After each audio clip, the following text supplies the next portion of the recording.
AITA for refusing a Yale scholarship to fund my brother's fifth failed college try? I was holding the acceptance letter with a full-ride scholarship to Yale when my father told me to throw it in the trash. Not because we couldn't afford it, it was completely free. Not because I wasn't qualified, I had perfect grades and worked 3 jobs to get there. He wanted me to sacrifice my future so they could spend their retirement money on my brother's 5th shot at college. My brother, who had been expelled from every school for partying and gambling. My brother, who called me selfish for wanting an education. The same brother who, 10 years later, would steal from our parents and flee the state to escape his bookies. But that night, as my mother nodded along and served dessert as if she hadn't just asked me to destroy my dreams, I made a decision that would change everything. I left with nothing but the clothes on my back and never looked back. Today, I'm a successful CFO, while they work minimum wage jobs in their 60s. But this story isn't about money. It's about what happens when you refuse to be the family sacrifice. My name is Vanessa, and this is how I learned that sometimes the people who claim to love you the most are the ones willing to destroy you for someone who will never deserve it. I'm 28 now, sitting in my corner office as the chief financial officer of a tech startup about to hit unicorn status, looking at quarterly reports that would make my younger self dizzy. I also own a chain of antique stores across 3 states, but none of this, absolutely none of it, would have happened if my parents hadn't made the most devastating decision of my entire life during a family dinner that still haunts me. Growing up in Ohio, we were the kind of family that looked perfect from the outside. Dad managed logistics for a regional company. Mom did the books at a dental office, and we had that classic suburban setup. A mortgaged house, Sunday dinners, the whole American dream package. But inside our walls there was this toxic dynamic that poisoned everything. My brother Marcus was 3 years older than me, and he was my parents' entire world. I'm talking about a golden child status that defied all logic. His grades were barely passing. His ambitions were video games and hanging out with friends who were just as aimless as he was. His contributions to the family were absolutely zero. But he was the son, and in my parents' twisted worldview, that made him precious beyond measure. I was just the daughter, the one who was supposed to look pretty, help mom in the kitchen, and eventually marry someone decent enough to take care of me. My actual potential, my dreams, my intelligence, none of it mattered because I wasn't born with the right chromosomes. So I threw myself into my studies not to prove anything to them at first. I genuinely loved learning. I was that kid who genuinely got excited about calculus problems and spent recess in the library instead of gossiping with friends. By my junior year of high school, I had a perfect 4.0 GPA. I was president of the debate team and tutored other kids in math to make extra money. My guidance counselor called me in one day and told me something that made my heart pound. Vanessa, you have a real shot at the Ivy League. Meanwhile, Marcus was barely functioning academically. Boys mature later. Mom would say with this dismissive wave of her hand, every time his report card arrived full of disappointment. He just needs to find his passion, Dad would add. As if Marcus were some misunderstood artistic genius instead of a lazy teenager who refused to try. The double standard was absolutely staggering. My parents hired expensive SAT tutors for Marcus, paid for multiple prep courses, and even got him an educational consultant, basically someone to write his college essays for him. When I asked about test prep, Dad looked at me like I was asking for the moon. "You're smart enough to figure it out on your own," he told me. So I did. I studied until my eyes burned. I took practice tests every weekend and watched every free prep video I could find online. I was determined to succeed despite their complete lack of support. When the acceptance letters started rolling in during my senior year, it felt like I was living in a dream. Yale offered me a full ride.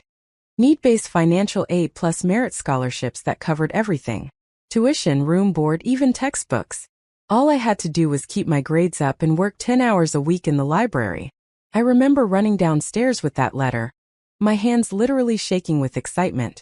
Mom was in the kitchen making dinner, and when I showed her the acceptance letter, she gave me this tight, cold smile that should have been my first warning. "We'll talk about that when Dad gets home," she said, turning back to her cooking as if I'd just shown her a grocery store flyer. That conversation didn't happen that night or the next night. Every time I brought up Yale, my parents deflected, saying we needed to have a family discussion when everyone had time. In the meantime, Marcus's rejection letters kept piling up. Every single school turned him down, even the state schools he'd applied to as safety options. My parents were in full-blown panic mode, making desperate calls and trying to figure out how their golden child had failed so spectacularly. The irony was completely lost on them. Finally, about a week before I was supposed to leave for New Haven, they announced we were having a special family dinner. Mom made pot roast, my favorite, and Dad even opened a bottle of wine. I thought they were finally going to celebrate my achievement. I was devastatingly wrong. After dinner, Dad cleared his throat with this grim expression I'd never seen before. He started talking about family responsibility and making sacrifices for each other, and I felt this cold dread settling in my stomach. Then he dropped the bomb that changed everything. "Vanessa, we need you to turn down the offer from Yale." He said it like he was asking me to pass the salt. I actually laughed. The absurdity of it hit me so hard that I thought he had to be joking, but his face remained completely serious. "We need to focus our family's resources on getting Marcus into college," he continued, as if explaining basic math. "He needs this more than you do. You can go to community college for a couple of years, then transfer somewhere local." Mom chimed in with the line that still makes my blood boil. "A girl doesn't need a fancy degree.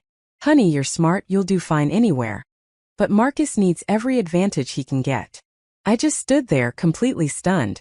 They wanted me to give up a full-ride scholarship to Yale. Not transfer it to Marcus because that's not how college admissions work, but to just throw it away so they could waste even more money trying to buy his way into some private university desperate enough to take him. "Are you insane?" I finally managed to say. Dad's face turned bright red. "You watch your tone, young lady. We are your parents, and we know what's best for this family." "What's best for this family or what's best for Marcus? Don't be selfish." Mom screamed at me. "Your brother needs our support right now." The argument that followed was brutal. I pointed out that Marcus had gotten their support his entire life. The tutors, the test prep, everything. Meanwhile, I had earned my achievements completely on my own. Dad started yelling about ungrateful daughters, and how they had wasted money sending me to a good high school. Mom cried and said I was tearing the family apart. Through it all, Marcus just sat there with this smug smirk, like he knew he'd already won. Finally, Dad stood up and gave me an ultimatum that shattered what was left of my childhood. "You either turn down that offer by Monday, or you pack your things and get out of this house." I went to my room and cried harder than I'd ever cried in my life. Then I called the one person in my family who had ever truly seen me. My grandmother, Evelyn Moore, Dad's mom, who lived about an hour away. Grandma Evelyn was nothing like the rest of my family. She was sharp, independent, and had been running her own antique business ever since Grandpa died 15 years earlier. She listened to me sob through the whole story, and then she said 5 words that changed the trajectory of my entire life. "Pack your things. Come here." I left the next morning while they were all still asleep. I threw my clothes into trash bags, grabbed my laptop and important documents, and drove to Grandma's house in my beat-up Toyota Corolla. She was waiting for me on the porch with coffee and toast, and she didn't say much, just hugged me and showed me to the guest room that would become my sanctuary. Over the next few days, Grandma helped me figure out a plan. Yale was off the table. I'd missed the enrollment deadline while my parents played their sick psychological game, but the local community college was still accepting applications. "It's not Yale," Grandma said, "but it's a start. You'll transfer somewhere better when you can." She helped me find a tiny studio apartment near campus, paid the security deposit and first month's rent, and helped me get on my feet. I found a job at a diner working nights and weekends, plus tutoring gigs through the college's learning center. The pay was awful, but I made it work. Those community college years were absolutely brutal. I'd go to class all morning, tutor in the afternoon, then work at the diner until 2 a.m. I slept maybe 4 hours a night and lived on diner leftovers and pasta, but I kept my grades perfect because I knew I had to if I wanted to transfer somewhere decent. My parents tried to call a few times in those first months, leaving voicemails about how I was being dramatic and should come home and apologize. I never returned the calls. Marcus sent me exactly one text calling me a selfish brat for abandoning the family. I blocked his number immediately. The only real family I had was Grandma Evelyn. She'd have me over for dinner on Sundays and always send me home with a week's worth of leftovers. She'd slip $20 bills into my textbooks when I wasn't looking, and when my car broke down, she paid for the repairs and wouldn't let me pay her back. Family takes care of family, she'd say. Real family. After a year and a half at community college, I applied to transfer to Ohio State University. I got in with a partial scholarship, not Ivy League, but a real university with a solid business program. I moved to Columbus. I got a work-study job in the library and added weekend shifts as a hostess at a restaurant. I was still barely sleeping and still living on pasta, but I was making real progress. During this time, Grandma would update me on my parents and Marcus. They had managed to get him into some expensive private university in Pennsylvania, not prestigious but expensive. They took out massive Parent Plus loans, refinanced their house, and even dipped into their retirement funds. Also, their golden child could study business at a school that accepted basically anyone who could pay. 2 years into his college experience, Marcus was expelled. Academic probation turned into academic dismissal. Plus, there was some disciplinary issue involving vandalism at a fraternity house. My parents tried to appeal, even hired a lawyer, but the school wouldn't budge. They scrambled to get him into another school and found some place in Florida that would take him as a transfer student. He lasted exactly 1 semester before dropping out completely. He moved back home and spent his days playing online poker and video games while my parents continued to enable him, paying his expenses and making excuses about how he just needed time to find himself. Meanwhile, I graduated from Ohio State, summa cum laude with a degree in finance. I got recruited by a consulting firm in Columbus and suddenly, I had steady money, more than I'd ever had in my life. I moved into a decent apartment, bought real furniture instead of milk crates, and started saving every penny I could. My employer offered tuition assistance for graduate degrees, so I started applying to MBA programs. I got into Case Western Reserve with a partial scholarship, and for 2 years I worked full-time during the day and went to school at night. It was exhausting, but nothing compared to those community college days when I ran on sheer determination and cheap coffee. Grandma Evelyn was so proud when I graduated with my MBA. She came to the ceremony, took about 100 pictures, and treated me to dinner at the fanciest restaurant in Cleveland. Over dessert, she got serious and said something that made me start crying right there in the restaurant. "Vanessa, I need to tell you something. I'm updating my will, and I want you to know what's in it." I tried to protest. She was only 77 and healthy as a horse, but she shushed me. "I've thought long and hard about this. Your parents, what they did to you, it's unforgivable. They chose favorites and they chose wrong. Everything I have, the house, my investments, the antique business, it's all going to you. It wasn't about the money. It was about someone in my family finally choosing me for once." "What about Dad?" I asked. "He's your son." Grandma's face hardened in a way I'd never seen before. "He made his choice. He chose to sacrifice one child for another. He doesn't deserve a penny from me." 5 years later, Grandma Evelyn passed away peacefully in her sleep at 82. I was devastated. She was the only real family I'd had for over a decade. The funeral was awkward as hell because my parents showed up along with Marcus, acting like grieving family members, while clearly calculating what they thought was their share of the inheritance. The reading of the will was scheduled for the following week at Mr. Whitman's office, and apparently, my parents hadn't bothered to read their copies beforehand. I will never forget the look on their faces as Mr. Whitman read the whole thing aloud. The house, worth about $800,000, the investment portfolio, roughly $1.2 million, the profitable and growing antique business, all to me. Then came the part that made my mother gasp. "To my son Nathan and his wife Claire, I leave the sum of $1, as a reminder of how they valued their own daughter." Dad shot out of his chair, screaming about mental incompetence and manipulation, but Grandma had anticipated this reaction. She had been examined by Dr. Grant Foster, a geriatric psychiatrist, a month before her death, who certified she was completely sane. The codicil to her will was witnessed by 3 people and notarized. It was all ironclad. The lawyer read the most devastating part. "I am of sound mind and body as I write this. I know my son is going to contest this will. Let the record show that I am fully aware of what I am doing.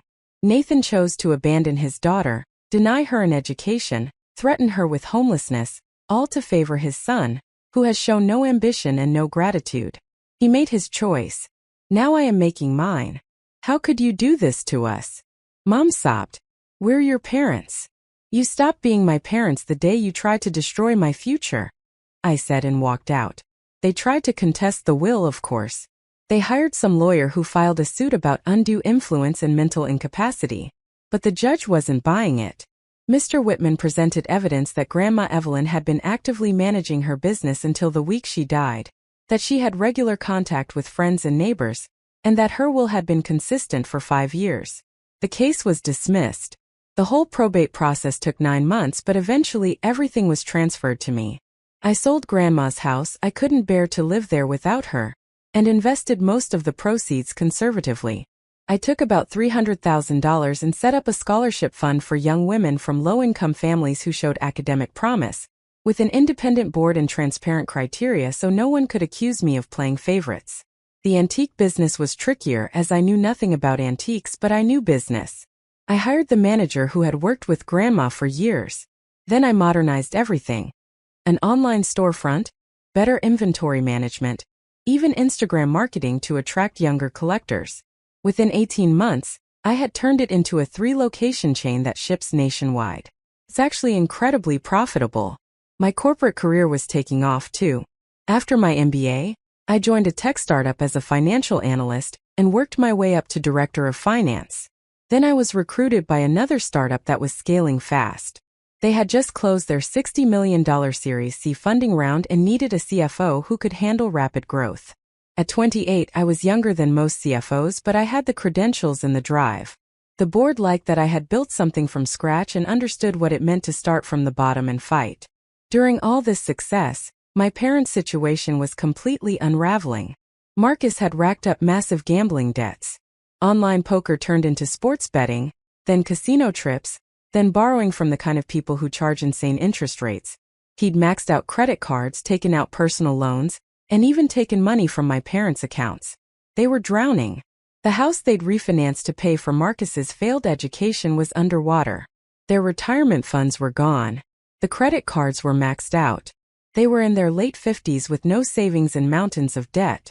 About 6 months after the probate case, before the inheritance was even settled, my mother called from a number I didn't recognize. She was crying about losing the house and said they needed $500,000 just as a loan, that they'd pay it back in a month. Where would you get $500,000 in a month to pay me back? I asked. We'll figure it out. We're family, Vanessa. Family helps family. I actually laughed. Family? Like when you helped me by trying to force me to give up Yale. Like when you kicked me out for refusing to sacrifice my future for Marcus. That was different. We were trying to do what was best. For Marcus, always for Marcus. Well, why don't you ask your precious son for the money? He doesn't have it. You know he doesn't have it. You got everything from Grandma and we got nothing. You got exactly what you deserved, I said and hung up. They tried everything after that. Dad sent emails threatening legal action, claiming that as the only son, Marcus had a claim on Grandma's estate. Their lawyer sent a letter demanding I settle with them to avoid a lawsuit. I forwarded everything to Mr. Whitman, who sent back responses that basically told them to get lost. After they lost the court case, things got even worse. The house was foreclosed on, and they had to move into a terrible apartment on the outskirts of Dayton.